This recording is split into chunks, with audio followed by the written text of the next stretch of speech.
Over here, Olin, to the right.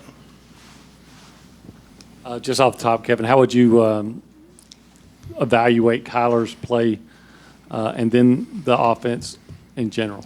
I thought that we moved the ball well early in the game. You can't, there are turnovers. We threw 2 turnovers, not in the red zone, in the end zone, going in to score twice. So, you move the ball, but you don't get any points, and you also give the other team the football.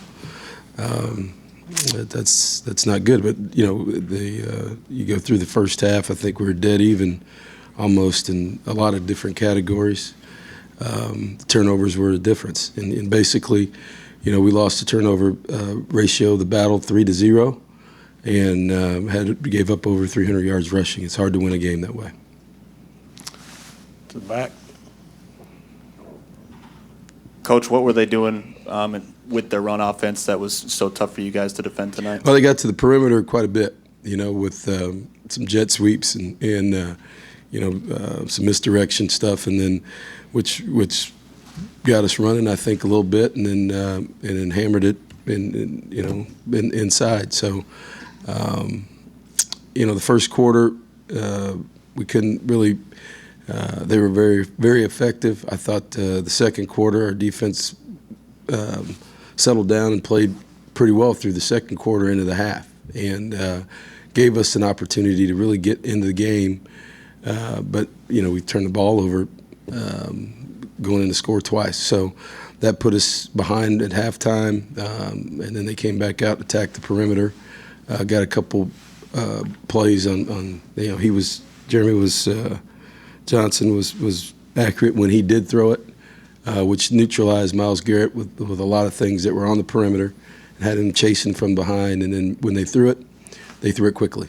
And so they really didn't have very many drop-back pass opportunities, a lot of quick game or play-action stuff down the field. And so, they were very, very effective tonight. Stay in the back, Darryl on the left, and then Cedric down front.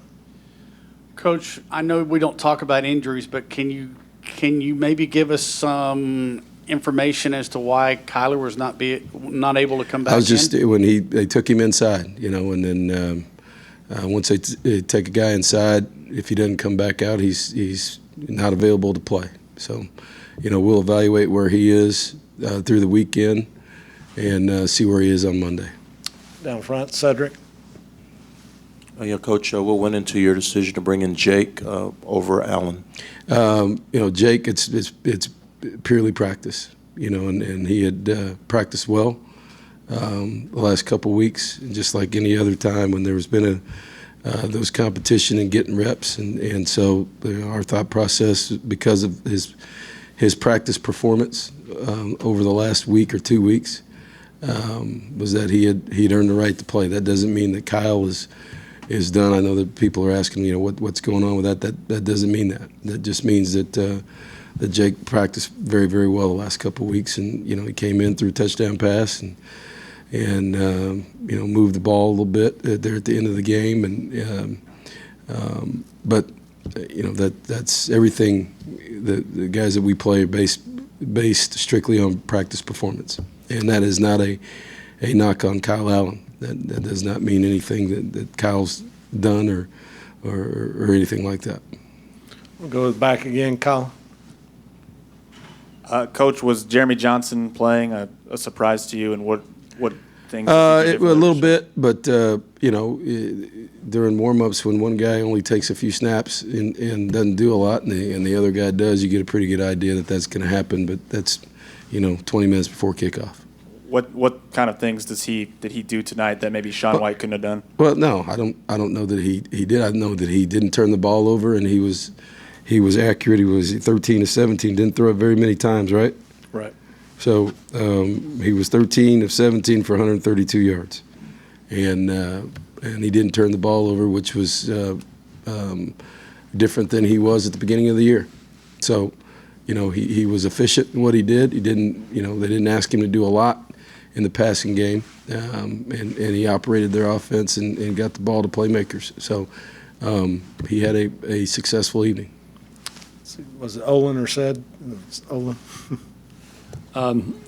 Kevin, Kyler seemed, especially early, did you sense that maybe he was more apprehensive about taking the run, or did you feel like Auburn did something to just take that option away from him? No, I thought he read it out. I thought, when he's not running, there's a reason why Trey Carson ran for, 100 Let's see, whatever it Coach, was. 109 yards. 109 yards. 21 carries. And 21 carries. Really about the same situation as a week ago. We had 21 carries for, 120? Yes. So, that's I think Kyler, they had a plan for the perimeter run for him, but that still gave us Trey Carson's ability to run inside, and he was still effective. So. And also, do you feel like he made the right reads on the first two interceptions?